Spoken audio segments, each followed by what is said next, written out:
नमस्कार. नवरात्र सुरू आहे आणि नवरात्रीमध्ये आपण करतो आहोत श्री सूक्त साधना. अनेकांनी रात्री 11:15 वाजता ही साधना करायला सुरुवात केली.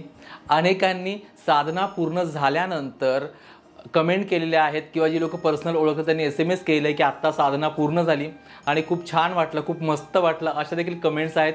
आणि खरं सांगतो की मनाला एक वेगळा आनंद झाला. कारण की झालं असं की आपण इतकं काही दिवसभरामध्ये किंवा आपल्या आयुष्यामध्ये एवढे व्यस्त असतो, या व्यस्ततेतून आपण साधनेसाठी आपल्या स्वतःसाठी काहीतरी वेळ काढणं गरजेचं असतं. आणि हा वेळ जो असतो हा वेळ अतिशय महत्त्वाचा आहे आपल्या उन्नतीसाठी.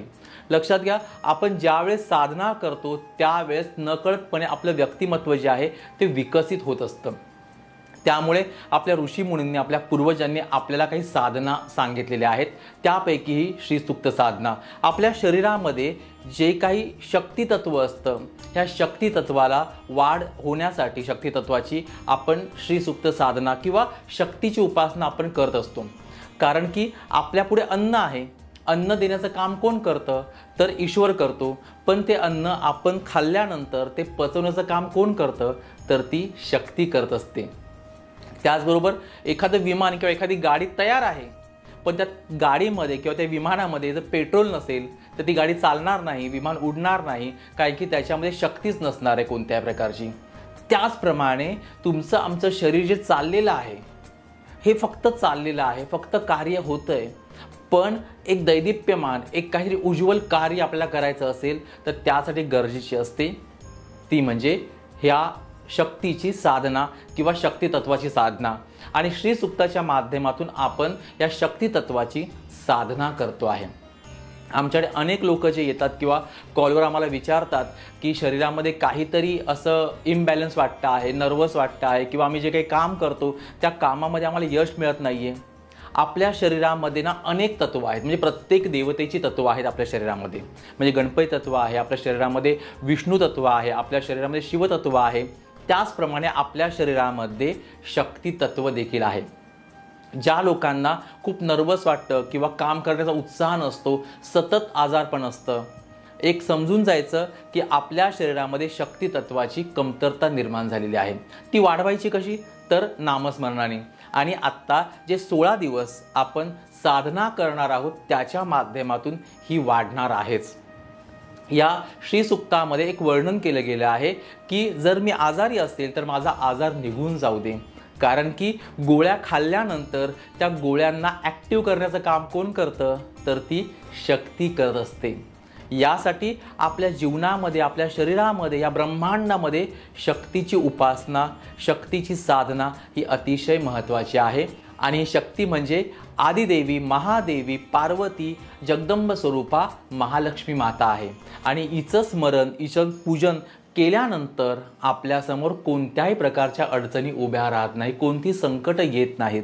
कारण की ही शक्ती जी आहे ही आपल्या सामर्थ्याने आपल्याला बळ देत असते आणि आपण सदैव या सगळ्यांना सामोरं जात असतो. यासाठी तर या नवरात्रीमध्ये आपल्या सर्वांच्या ह्या शरीरामध्ये जे श्री तत्व आहे, जे शक्ती तत्व आहे ते वाढावं. यासाठी आपण काय करतो आहे तर शक्तीची साधना श्री सूक्ताच्या माध्यमातून करत आहोत. तर तुमचा अनेकांचा खूप छान प्रतिसाद आहे आणि तुम्ही सांगितलेलं आहे की आम्ही ही श्री सूक्त साधना करत राहा आणि याचा रिझल्ट जो आहे तो नक्की बघत राहा. कारण की आपल्या पूर्वजांनी आपल्याला जे काही दिलेलं आहे ते थोतांड नाही आहे, ते कुठल्याही प्रकारचं अंधश्रद्धा नाही आहे, तर ती आहे शुद्ध, विशुद्ध श्रद्धा आणि विश्वास. या विश्वासाने जर आपण काही गोष्टी केल्या तर आपल्याला आपल्या जीवनामध्ये भरपूर यश मिळत असतं. आपण जी श्री सूक्त साधना करतो त्याची शक्ती आपल्याला मिळावी यासाठी एक उपाय तुम्हाला सांगतो, जो माझ्या गुरूंनी मला सांगितलेला होता. करायचं असं की जे काही मोजण्यासारखे पदार्थ आहेत, म्हणजे बदाम आहे किंवा काजू आहे किंवा शेंगदाणे आहेत, हे 16 एका वाटीमध्ये काढून घ्यायचे आणि श्री सूक्ताचं एक आवर्तन झालं का त्याच्यातला एक बदाम जो आहे तो दुसऱ्या वाटीमध्ये ठेवायचा. मग दुसरं आवर्तन झालं की परत एक उचलायचा, दुसऱ्या वाटीमध्ये ठेवायचा. असं 16 वेळेला करायचं आहे.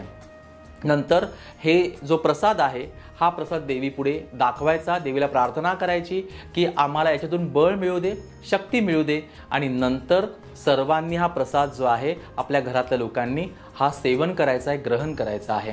याच्यामुळे देखील श्री सूक्त जे आपण म्हणणार आहोत त्याची ऊर्जा, त्याच्या लहरी ज्या आहेत या प्रसादाच्या माध्यमातून आपल्या शरीरामध्ये जाणार आहेत आणि त्याच्या माध्यमातून आपल्याला शक्ती मिळणार आहे।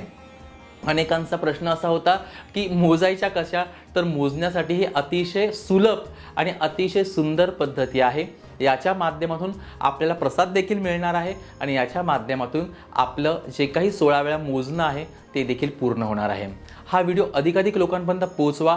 तुमची श्री सूक्त साधना सुरू आहे, तुमच्या कमेंट्सद्वारे ते कळतं आहे। अशीच साधना करत राहा। जर काही प्रश्न असतील ते प्रश्न नक्की विचारा। हा व्हिडिओ जो आहे त्याला कमेंट करा। चॅनल अजून सबस्क्राईब केलं नसेल तर सबस्क्राईब नक्की करा। भेटूया पुढच्या व्हिडिओमध्ये। तोपर्यंत जय माता दी।